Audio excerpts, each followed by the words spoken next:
welcome to the first episode in our Talk Travel Series 2. This is your weekly injection of inspiration and travel information.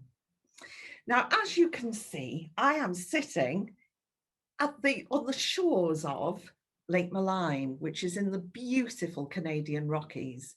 And today, of course, we are covering Canada. Now, Canada is such a wonderful destination that it's on the top of most people's bucket list. And our series is designed to make you want to go to Canada, but also if you watch the whole of our episode, your bucket list is going to get longer and longer, I'm afraid, because we've got some wonderful things to cover in the next 8 weeks. So I'm going to start off by just saying to you that I shouldn't say this, but Canada is one of my favourite destinations. And I am actually a Canada specialist and have been for many years. We've been lucky enough to win the UK's leading travel agent to Canada for three times now. And, you know, that sort of makes me more and more excited about the destination because every year I learn more and more about Canada, and it just makes me want to keep on going back. Now, I've already been 16 times, so I hope you don't catch me out today with any of your questions because there's no excuse. Now, our job is not just to book your holiday. Our job is to make sure that we share our expertise and personal travel experience with you to make sure that your holiday is as good as it can possibly be, because we can help you. And do you know, I was thinking earlier, with all the problems that we've had recently, perhaps it hasn't always been at the top of people's lists, but good quality advice and guidance, not just on the destination, but nowadays on silly things. Oh, well, they're not silly, I realise, but the things that bug us, like traffic light system, the tour operators' booking conditions, have they changed? What is going on with COVID? What COVID tests do we need? What paperwork do we need? What should we look out for in our travel insurance? And then on top of that, you know, the financial protection, not just of us, your travel agents, but of the tour operators that we use as well. So there's more and more questions before you have that wonderful holiday. And my job and the team here, their job is to make that as simple and as streamlined as possible for you. And another thing that I was thinking that is very important is introducing you to tour operators that are at the top of the excellence in their field, like the tour operator I'm about to introduce you to now, First Class Holidays. They've won more than 3 times the Best Tour Operator Canada Award. And, you know, I've been working with them now for over 25 years. The reason why we work with tour operators such as First Class is that they consistently deliver high quality product and excellent customer service, which is what we're all striving to achieve here. So welcome, Paula. I know you've got a tough job today, so I'll stop rambling. We tried to decide, didn't we, what part of Canada we were going to do, and we decided to do it all from east to west and the bit in between. So you've got a task on your hands, and guys who are listening, everybody, fasten your seatbelts because you're going to Canada right now. Welcome, Paula. Oh, thank you very much, Anne. So I'm just going to share my screen and do a presentation, like Anne said, of a whistle-stop tour of across Canada. So if you bear with me just one moment and we will get started. This is always the bit, isn't it? That we hold our breath and hope that it comes on the screen. Yeah, that's it. Okay, Yeah, so it'll come. It'll come. I have every confidence. Right. Okay. So just like Anne touched upon, we are a specialist tour operator who have worked since we began over 25 years ago with Del Mar. And the reasons why Del Mar book their Canadian clients, Canadian inquiries with us, is because we very much share a lot of the same ethos. We work to establish personalised itineraries for you with hand-picked suppliers, hand-picked hotels, We will always guide you through the best attractions, the best time of year for wildlife, for example, and the best experience to make your holiday or your bucket list destination. Certainly a fabulous opportunity of seeing everything that there is to see, and in the best format or the best time frame, or whichever it is your dream itinerary for Canada. And now they're just some pictures of me over in Canada on our various presentations. And some of the reasons why passengers love to travel to Canada, I know it's on many of your bucket lists already, but not only obviously is it such a vast country and just so large, there's no, of course, language barrier, and it is very, very safe. But more often than not, people are going for the spectacular scenery, amazing wildlife, and literally some of the most welcoming people in the world. And we're going to look at some of the sort of must-dos in sort of the destinations. Now, I have a short video.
I'm sure you'll agree it gives a really good oversight into how diverse Canada is and how many various different types of holiday and different types of experience can be had by anybody on any itinerary. So we're going to, as like Anne mentioned, going to do a whistle stop tour going from east to west in this short time that we have. And we're going to look at the different provinces, the different areas of Canada, and what makes them quite unique. Now, we're going to start off with Atlantic Canada, which is made up of a few different provinces that join together. And these are the closest points to the UK. So with flights just under 6 hours, actually, from Heathrow over to St. John's, it's a very accessible destination and becoming more and more popular, with passengers often travelling to Canada maybe for the second time. It's often twinned over with Quebec, the region of Quebec, which we'll look at in a moment.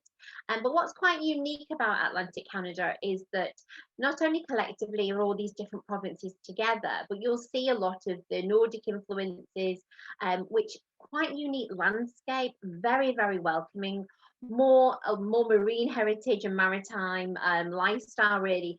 Just be mindful of the summer season here, because it obviously it's right on the Atlantic. The seasons are the best time to travel really is June through to September time, purely because of the weather, the inclement weather. But it's a great opportunity to visit and see some of the beautiful rolling landscape. And you see, I mean, this is like the equivalent of their M6. It's a perfect self-drive itinerary.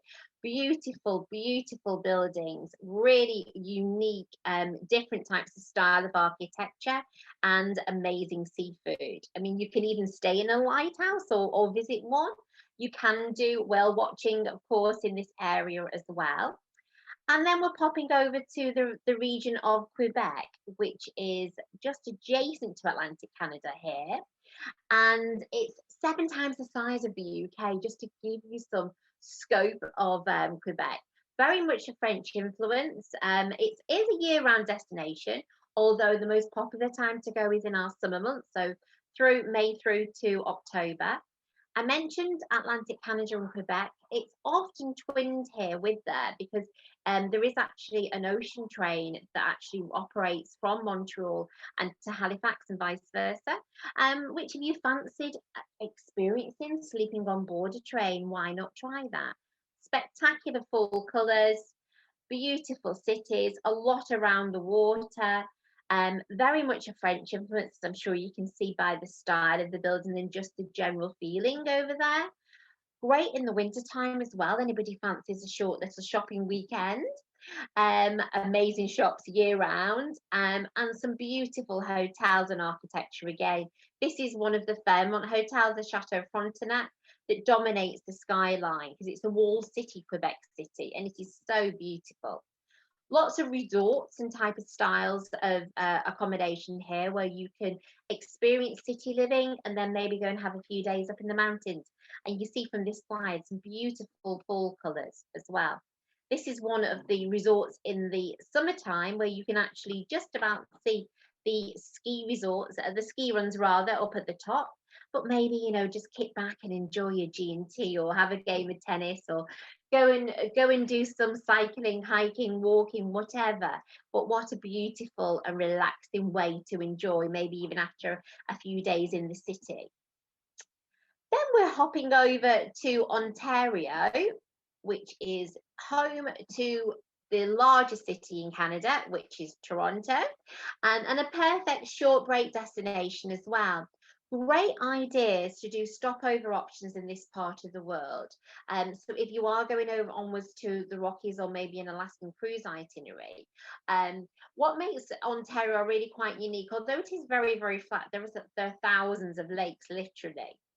This is the biggest city, Toronto. Definitely well worth a short break here, or as I say, a stopover destination.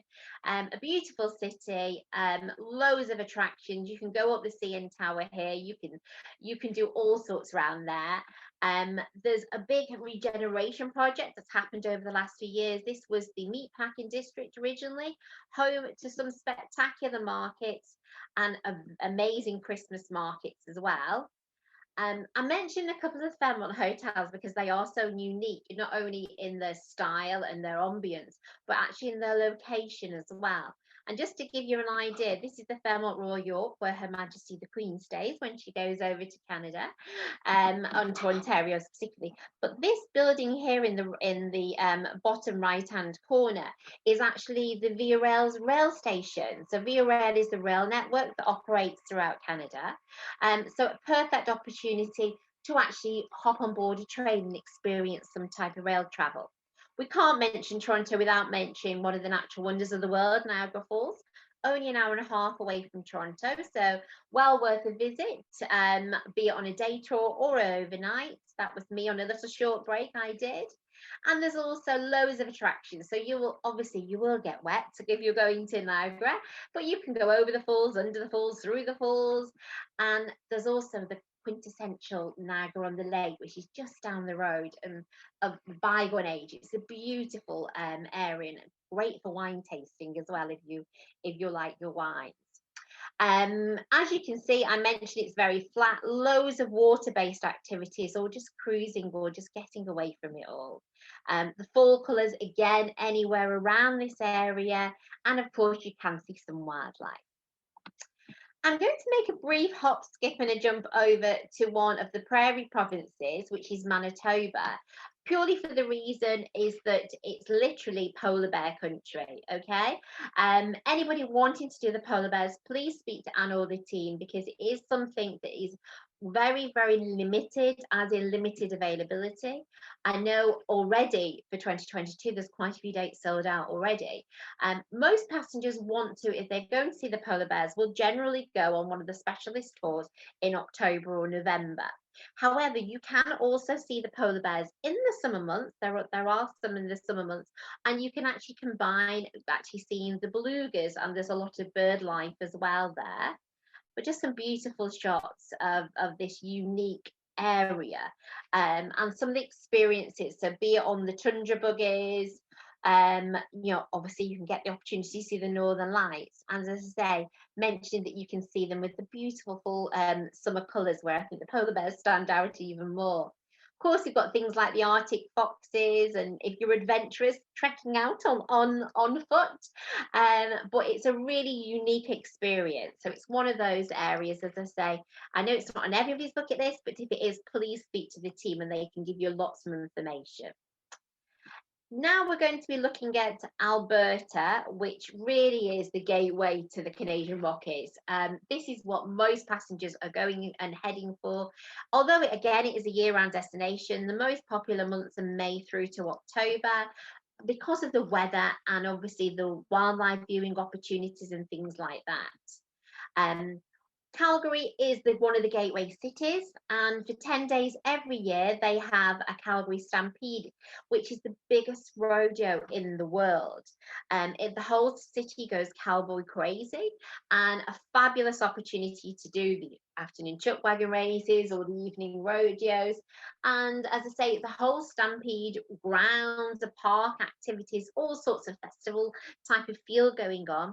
It is a real life rodeo, this, so these cowboys do fly in from all over the world, and it does become exceptionally busy, as you can see from that slide there. So if you are planning or hoping to go to the Calgary Stampede, you really do have to book early for those.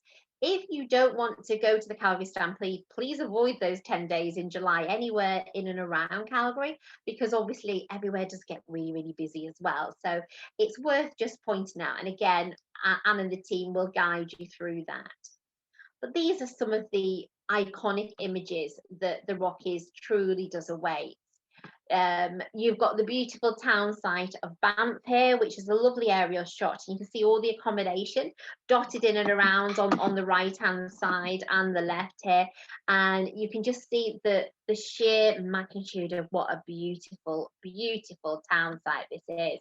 This is Banff Avenue, so you can go up on the gondola and go up Sulphur Mountain. There's all sorts of things to do. Another iconic Fairmont Hotel, quite a Celtic sort of feel and influence here. Amazing golf as well for any of you golfers around there, but loads of things to see and do. Even if you don't stay at the Fairmont hotels, I really encourage you to go and actually visit them, maybe go for a drink or afternoon tea. It's definitely worthwhile having a tour around some of these iconic properties and see how travelers of the bygone age, I mean, a lot of these hotels were built literally around the railroad. So it's an amazing, amazing locations and beautiful scenery throughout. Obviously, there's lots of beautiful lakes and waterfalls in and around this area, and Moraine Lake, which is the one that Anne has behind her at the moment. But just some gorgeous activities and things to see and do. The Lake Louise is only a 40-minute drive away from Banff, so definitely worth either an overnight or a day tour there. And again, we can help out with any of these types of things on an itinerary to suit you, be it you're going to drive, or we can do coach transfers, or we do sightseeing tours that encompass all these beautiful areas as well. Now, travelling upwards on the Icefields Parkway, which basically is the drive between Banff and Jasper, although it's only only in Canadian terms, 200 kilometres, it's one of the most scenic highways in the world, and it is absolutely spectacular. Now, again, if you're going to travel by coach or by car or even motorhome, we will always guide you with Del Mar on the best way and to see you, and we can book you on various tours that actually go on and make a stop on the Icefields Parkway, which is a must do for anybody to actually stand on a real glacier in these specially equipped snow coaches. And then over to Jasper. I mean, literally, Jasper is almost at the top there of the Canadian Rockies. You can go on the Glacier Skywalk, which is actually at the Icefields Parkway too. Go on the Sky Train, go on Malay Lake Tour. There's loads of different wildlife viewing opportunities. And all different types of these bighorn sheep are literally everywhere. I'm sure you will see those no matter where you are. But there's iconic, beautiful wildlife in and around these areas. If you're very fortunate, you may get to see some of these cute guys. And then we're heading over to British Columbia, which is the most westerly province. Lots of beautiful resorts and spa experiences here, as well as some unique bear viewing lodges that will literally suit every budget. Is also the embarkation point for a lot of the Alaskan cruises. So May through to September, most popular time of year again to travel. And again, that applies because of the wildlife as well. You see some gorgeous resorts, which some of them are only accessible by float plane or by boat. Lots of different activities to suit everybody. So obviously the golfers, again, I mentioned some world-renowned golf resorts in and around here. My favourite Canadian city of the cosmopolitan city of Vancouver, where old meets new. And it really is a unique location with amazing attractions. Very much a walking city. You don't need a car while you're in Vancouver. And there's lots of things to see and do before or after one of your Alaskan cruises or going on a whale watching excursion. And then even Vancouver Island, a lot of people don't realise just how big Vancouver Island is. I mean, Vancouver Island is actually the size of England, but it is very much a unique climate there, which obviously attracts a lot of the best type of whale watching, bird watching, and some amazing vineyards there as well. If anybody likes a little tipple, you can certainly go and sample those too. To the capital of Vancouver Island, the quintessential Victoria, where you can go and maybe have afternoon tea or visit the world-renowned Butchart Gardens. Definitely worth any of you horticulture lovers, or if you just enjoy potting around in your own garden. It is a fabulous location to visit. Please allow at least half a day if you can. And if time permits, I could happily spend a day there just wandering around. It's so beautiful. You can do whale watching very easily from this neck of the woods as well. So the three main areas in and around are Vancouver, Victoria and Tofino, where we have covered boats, a bit like this vessel, or we have the high-speed catamarans. So really to suit everybody. Whale watching is obviously a very much protected species, and we work very closely with the local specialists over there.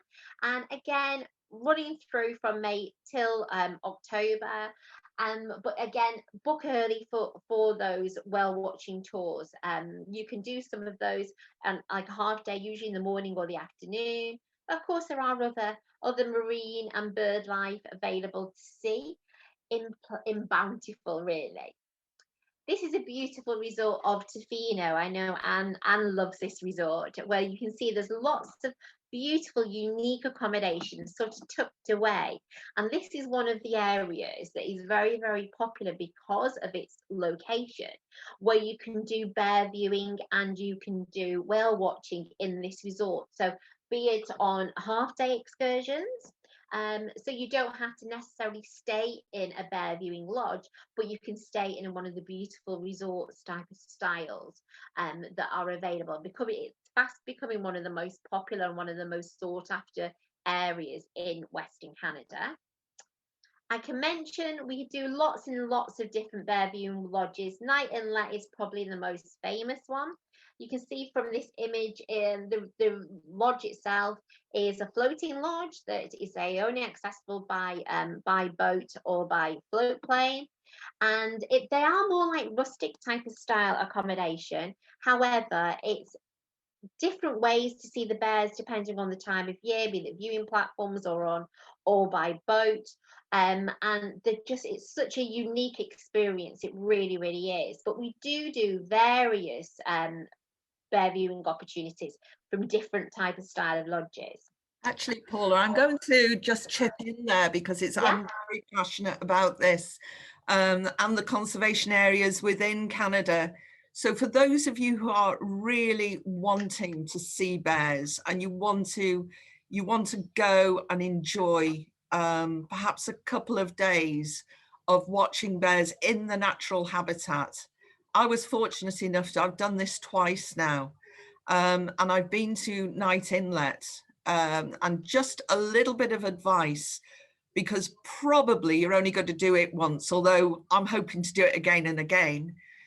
When Paula said that you can do it in the summer, you view the bears from the boats and you see them on the land.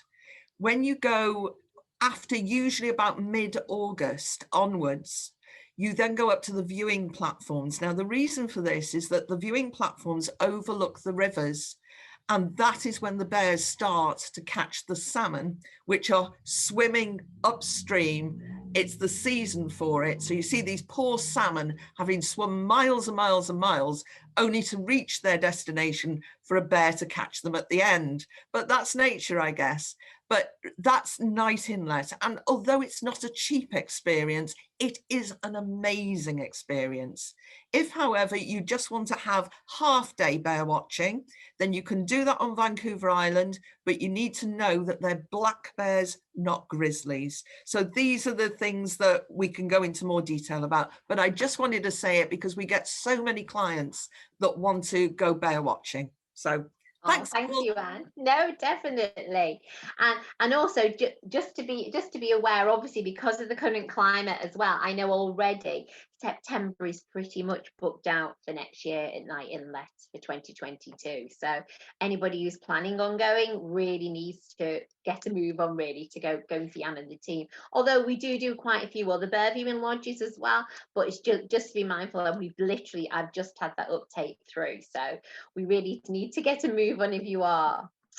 Now, I'm going to move over to a couple of different ways of travel around Canada. Rocky Mountaineer is probably one of the most iconic railroads in the world, which is a daylight railroad service, and it operates two different classes of service, being Silver and Gold Leaf. Now, Gold Leaf, the main difference between the two, I'll be honest with you, is Gold Leaf has a viewing car and it has this dome carriage type of style and a dining carriage underneath. It also has an outdoor vestibule as well. It's approximately about £500 per person difference between the two. If your budget allows, I would honestly pamper yourself and go for the Gold Leaf. Very much 5-star service. It is absolutely amazing. And I know Delmar and Anne are big fans of this railroad service. So again, that runs April through to October. And we also do the Via Rail service as well. So anybody who wants to go and sleep on board a train, we can do that too. Now we're going to touch upon Alaska because obviously of its proximity to Western Canada, and these are just some of the reasons why, the old gold rush town, you will see the difference in the landscape and how rugged and unspoilt the terrain really is here. We do have lots and lots of land and rail add-on tours available. So if anybody is hoping to do an Alaskan cruise, maybe, or just wants to do an Alaskan itinerary, be it by coach or rail or on a self-drive itinerary, we do literally hundreds of these. So we can help with Del Mar put this together for you. But I've just got some different shots of Alaska, and you can see the same type of wildlife, the same type of experiences. However, just in the sheer vast of the tundra, it's just so unique and so unspoilt and just so beautiful. It really, really is. They've retained a lot of the style of the old frontier towns as well, and I just think it's quite a fun experience. Obviously, a lot of these places you would visit on an Alaskan cruise, but as I mentioned before, you can pick and choose your way of traveling around Canada and Alaska with us. So if you fancy doing a motorhome or a self-drive itinerary, if you prefer to be completely taken care of an escorted tour, we will take care of everything from the ferry journeys through to the rail journeys. There's a really good rail network within Canada. So you fancy going on the eastern ports of Canada or on sleeping on board the train. We deal with all of some of the amazing Alaskan cruises, and the value for money on the Alaskan cruises is really almost second to none. It really, really is. And I know Anne and her team have got extensive experiences about the various Alaskan cruises for you. However, just be mindful that they are booking those even up to, I think, 2023 at the moment as well. So there's some really good early bird savings to be had. Like Anne mentioned, we are doing lots and lots for 2022 next year already, because obviously of the current climate, and lots of people are booking and everything like that for next year. So if you have any questions or anything like that, please direct them to Anne and the team, or alternatively anything specific, by all means pop it on the chat or ask Anne now, and we're here to answer anything live for you. Anne, sorry, you're on mute at the moment. Oh, you know, my husband would love that mute button. He really would. Well, do you know, I really feel as though I was back there. And as you were talking, I was making a few notes. So because otherwise I'd been interrupting you every minute because you did such a beautiful job, but I get too excited and you'd have never finished the presentation. So one thing I want to say about Atlantic Canada is that it's the perfect alternative to New England. The colours are amazing. I've been there in October and I know the season is short, but in October, Atlantic Canada is so beautiful and people don't always think of it. They always think of New England in the fall. So that's one little tip.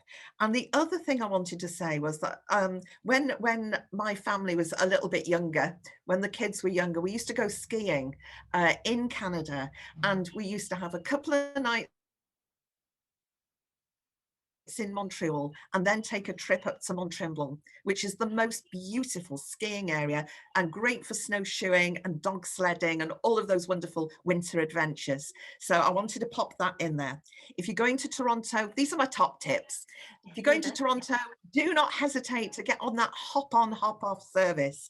It's cheap and it is amazing. It even includes a boat trip over to the island there that looks over the skyline. If you, like me, enjoy good quality wines, the Niagara Peninsula, which is something that I know Paula mentioned, is superb for wine tasting and amazing for food. But also the Okanagan Valley area in BC is terrific for wine and fruit growing area. The wines are not cheap over in Canada, but they are amazing quality. And then the very last thing was about Alaskan cruises. There's many cruise companies that are doing it at the moment. Some are going from Seattle. I would recommend that you try and think about going from Vancouver, because that will streamline your itinerary. And there is basically two types: a round trip, Vancouver to Vancouver, and then Vancouver to Seward, which leaves you in Alaska. That's the perfect one if you intend to pick up a car or do a tour or pick up a motorhome and see the interior a little bit. So though, I just wanted to throw those things at you as if you haven't got enough to mull over after Paula's wonderful presentation. So, oh, now. Oh, I was just going to say as well, yeah, please, we do have a lovely brochure with loads of ideas and itineraries, and just sort of, if we haven't whet your appetite already, a lot of extra coffee table reading for you. So please, by all means, pop in and see Anne and the team if you would like a copy, or let them know, and I'm sure they can reserve a copy for you. We will, and we'll post it on to you if it's difficult for you to get in right now, but obviously we'd love to see you. Now, please don't forget to ask us questions, because it's really simple. Just type in your question in the chat box. We've already got a couple come in. So Tim's asking, is 2021 pretty well booked? Well, if I'm honest with you, yes, more often than not now, we are encouraging people to think about 2022 because of not only the current limited availability and limited travel restrictions. We are really looking at 2022 now, and already, because of the mass amount of passengers that have rebooked, 2022 is looking really busy already. So if you are thinking of traveling, I would say if you want to start working on an itinerary with Anne and the team, just let them know and we can start putting that together, because we do have all the prices and most things are actually bookable now. Or if I know 2023 sounds a long way away, however, we can start planning an itinerary for further down the line as well, if you're not quite committed to traveling as yet. Yeah, we are hoping that 2021 is going to resume in September, but there's no guarantees, and because of that, I think Paul is absolutely right. Something like this needs to be planned in advance, and you've got a bit longer to look forward to it, I guess. Okay, I had another question saying, what's the cost of living like out in Canada? What could you expect to pay for petrol and food, that sort of thing, if you were doing a fly drive holiday? Well, petrol is cheaper than here, certainly.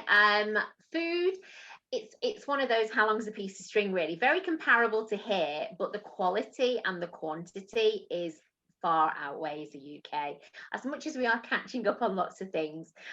So you can spend anything from a few dollars for a snack through to an a la carte menu, and the choice is available no matter where you're staying as well. So even if you're staying in a 5-star hotel, or staying in like a condo, and you want to go out and just buy your food wherever, you will not be disappointed. So I think if you budget accordingly on what you would spend on a dining out here to whatever your preferences are, you will certainly have change, I would say, but you are very, very, very, very comparable to the UK now.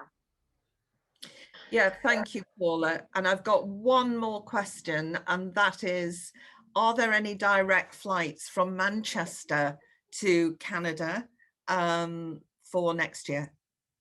Well, we're always waiting on different things to become available, but yes, you can travel from Manchester to Toronto, I believe, and then otherwise everywhere else. The Vancouver service was direct, so I know if you're going to go to the Rockies, you probably would have to change.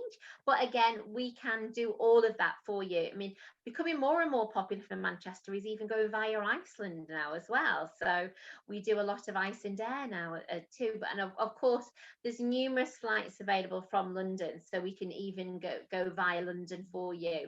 Or as I say, maybe break your journey, do a Manchester Toronto, and then travel onwards that way, and then you're not got any jet lag as well. Exactly. I mean, sometimes an indirect flight can present that opportunity to maybe include Toronto as a stopover and pop in there, that for 3 nights or so. So yeah, it can be designed around, and some charter flights have been flying direct, but you might want to fly with, say, British Airways or Air Canada. So it's there's plenty of ways of getting there, that's for sure. Definitely. So I think that's it, actually, as far as our questions are concerned. I just want to round off by saying these are confusing times. And for those of you who are wondering whether you're going to be traveling this summer or indeed in the next 6 to 12 months, the traffic light system at the moment is exceedingly confusing, and amber doesn't necessarily mean that you cannot travel. You just need to be really well advised and well guided. So don't hesitate to call us if you're thinking of a short break or a longer holiday. It's so lovely of you to tune in, and we can't wait to get back to normal, as I'm sure you all feel the same. I'd like to thank Paula for joining us today, and I'd like to encourage the rest of you to join us every week, because we've got something amazing to show you every week. Next week, we're going to Australia. So, you know, we don't do things in halves here. We like to go long distance. So please join us, and yeah, just take care. Speak soon. Bye for now. Bye bye.